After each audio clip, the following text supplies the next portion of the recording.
கர்த்தருடைய பரிசுத்தம் உண்டாகட்டும். இன்றைய வேத வார்த்தை மத்தேயு 17:21. இந்த ஜாதி பிசாசு ஜெபத்தினாலும் உபவாசத்தினாலும் அன்றி மற்றெந்த விதத்திலும் புறப்பட்டு போகாது என்றார். இதில் என்ன சொல்லியிருக்குன்னா, சில வகையான காரியங்கள் நமக்கு தடைப்பட்டுட்டே வருதுன்னா அது நம்ம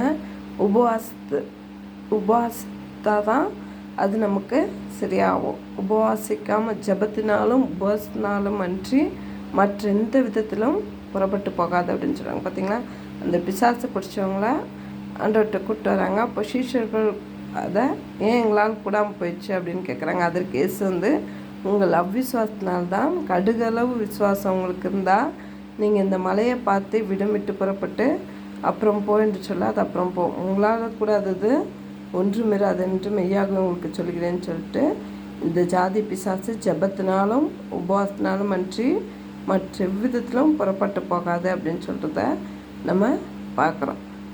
நமக்கும் தடைப்பட்டிருக்க காரியங்கள், தடைப்பட்டிருக்க ஆசீர்வாதங்கள்லாம் நம்ம என்ன பண்ணோம், ஜெபத்தினாலும் உபவாசத்தினாலும் அதை பெற்றுக்கொள்கிறவங்களா இருக்கணும். நம்ம ஜெபிக்கணும், உபவாசம் இருந்து ஜெபிக்கிறவங்களா இருந்தால் அந்த காரியங்கள்லாம் நமக்கு கைகூடும்.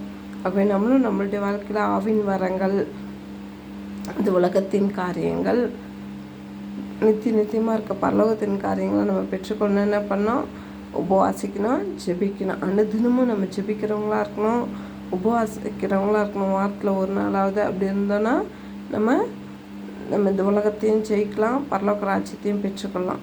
நம்மளும் இந்த உலகத்தை ஜெயித்து பரலோக ராஜ்யத்தை பெற்றுக்கொள்ள கர்த்தர் நம்ம ஒவ்வொருவருக்கும் அனுக்கிரகம் செய்வாராக. எலியாவோடு இருந்த தேவன் நம்மளோடும் இருப்பாராக. ஆமென்.